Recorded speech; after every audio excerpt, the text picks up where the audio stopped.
तो हेलो दोस्तों, आज का जो हमारा टॉपिक होने वाला है वो लैपलेस ट्रांसफॉर्मेशन का होगा।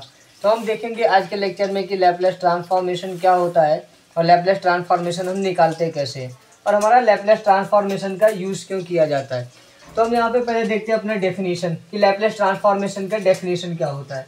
तो डेफिनेशन में हमारे पास सिंपली दिया गया है कि अगर हमारे पास कोई टी दिया गया है और टी फंक्शन में है, तो हमारे पास कोई फंक्शन टी है वो दिया गया है, उसका हम लैपलेस कैसे निकालेंगे। तो उसका लैपलेस निकालने के लिए हम क्या करेंगे कि 0 से इन्फिनिटी तक का उसका इंटीग्रेशन करेंगे पहले, then e to the power minus s t से उस टी फंक्शन को हम मल्टीप्लाई कर देंगे। ये हमारी डेफिनेशन है। तो देखते हैं हम क्या, if f t is a function of t, हमारे पास कोई टी है जो फंक्शन में है, then it defined by the multiply of the function t, ये हमारा फंक्शन टी हो गया, वो मल्टीप्लाई करेगा e to the power minus s t से, देन इंटीग्रेट करेंगे इसको हम, जो हमारा प्रोडक्ट होगा बिटवीन 0 टू इन्फिनिटी। तो ये हमारा डेफिनेशन हो गया और ये हमारा जनरल फार्मूला भी हो गया और हम लैपलेस को डिनोट भी ऐसे ही करते हैं। ये हमारा क्या हो गया, जनरल फार्मूला।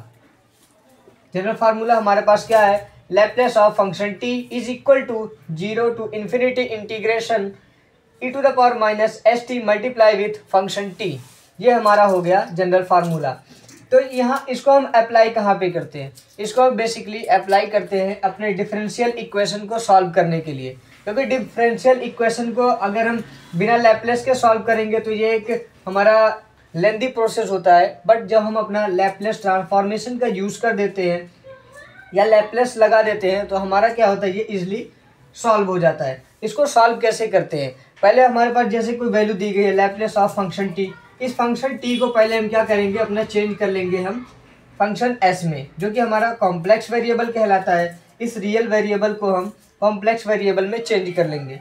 तो जो कॉम्प्लेक्स वेरिएबल में हम अपने टी रियल वेरिएबल को चेंज किया है, तो हमारी जो सारी कैलकुलेशन होगी वो हमारी एस में होगी, मतलब कि कॉम्प्लेक्स वेरिएबल में होगी। तो हमारा जो कॉम्प्लेक्स वेरिएबल में कैलकुलेशन होगा तो अब हमारा लैपलेस इन द आंसर में लास्ट में हमको मिल जाएगा।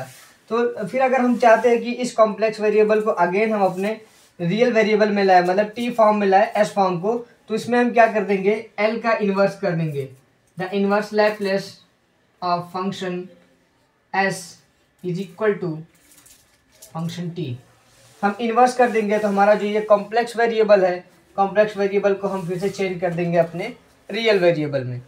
तो ये हमारा था basic introduction about the Laplace transformation.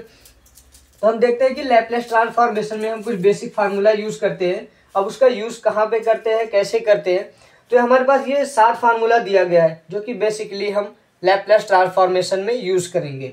तो हमारे पास पहला फार्मूला क्या है, the Laplace of any constant value. हमारे पास कांस्टेंट वैल्यू जो, अगर यहाँ पे हम लैपलेस ऑफ ए ले लेते हैं, means Laplace of any constant value is equal to 1/s। हमारे पास किसी भी कांस्टेंट वैल्यू का जो लैपलेस होगा वो 1/s आएगा। सेकेंड फार्मूला हमारा क्या है, the Laplace of t to the power n is equal to n factorial upon s to the power n plus 1। तो a फैक्टोरियल क्या होता है वो हम अभी आगे डिस्कस करेंगे। इसको हम और भी दूसरा फार्मूला नाम देते हैं कि gamma of n plus 1/s to the power n plus 1। हम Laplace of t to the power n को दो तरीके से निकाल सकते हैं, एक gamma n plus 1/s to the power n plus 1 का फार्मूला यूज करके, नेक्स्ट क्या हमारे पास n factorial upon s to the power n plus 1 का फार्मूला। ये दोनों में से कोई एक यूज करके आप Laplace of t to the power n का वैल्यू आप निकाल सकते हैं। तो हमारे पास थर्ड फार्मूला क्या है, Laplace of e to the power at is equal to 1/s minus a। And fourth है Laplace of sine at is equal to a/s square plus at। And fifth Laplace of cos at is equal to s/s square plus a square. Then next हमारे पास है Laplace of sine hat। h जो है हमारा वो hyperbolic को show करता है, हाइपरबोलिक। तो Laplace of sine hat is equal to a/s square minus a square. Last में हमारा जो फार्मूला आता है Laplace of cos hat is equal to s/s square minus a square.